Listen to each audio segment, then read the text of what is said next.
Okay, these are metal ball bearings. I found these underneath the crank, and what I believed was preventing the crankshaft from turning.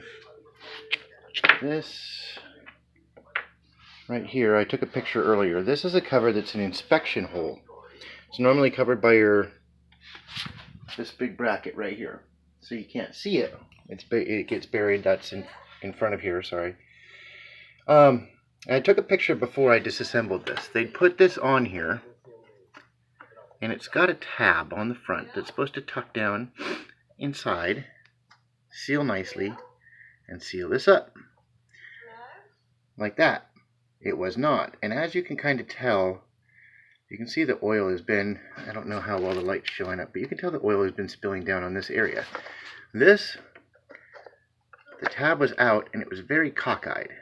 Okay, now I was trying to figure out what the heck would have caused this ribbing, because this timing belt is supposed to be smooth and flat. So when I removed this, when I finally took the bolt off and removed this, I see, I'm trying to get a side profile. This right here, I don't know how well you can see it. Let me see if I can move this to focus a little better. It's deformed. Oil has been getting in there, it's deformed, and if you look at the profile, the belt has been dragging on that. I mean dragging on it for a while. That's touching the belt. I can't even pry it up off of the belt.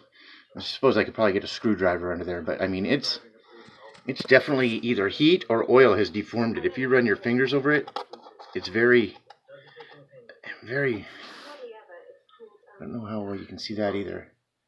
There's valleys in there. It's very, very deformed. It's not supposed to be like that. It's supposed to be very flat. Let me see if I can come from this side so you can kind of see. Oh shoot, it's not going to allow me to. See if I can flip the camera this way. There you go. See how it's very, very deformed? Riding down on that belt. It's just been dragging on that belt for a while. So something happened there on the reassembly. They did not get that reassembled properly.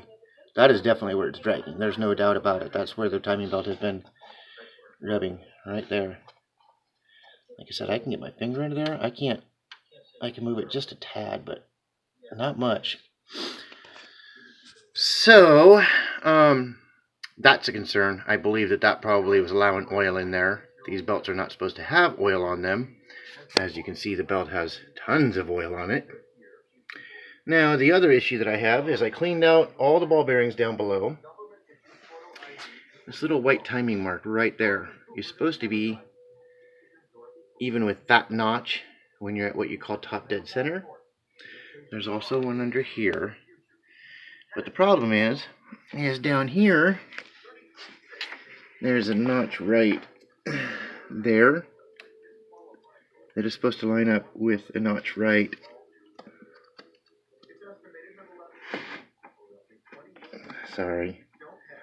right there on that housing. There's a little notch that my finger's touching. Those are supposed to line up. So this is just about to the point where it's lining up. I don't know how focused. There we go. I'm really only 2 teeth away from lining up. And I'm about 15 teeth from lining up here. It's a ways off. Now here's the issue. If I can grab this with my other hand. Oop. I'll just take a picture. I can come back with this. I'm moving freely. I'll come back.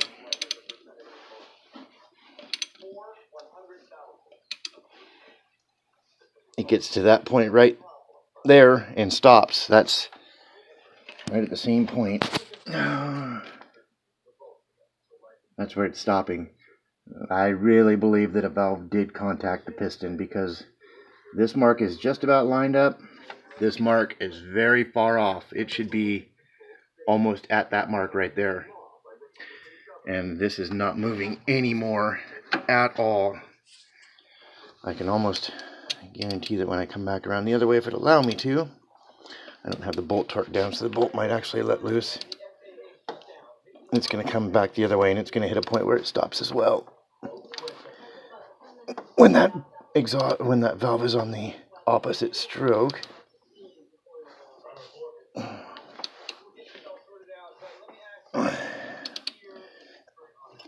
yep, it just hit the point. Just hit the point where it's stopping. Yeah,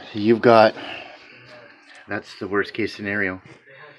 That's valve contacting piston and not allowing the engine to rotate. Once you get that resistance, you know that you've contacted a valve and a piston. That's not good, because that involves taking the whole engine apart. So there we go.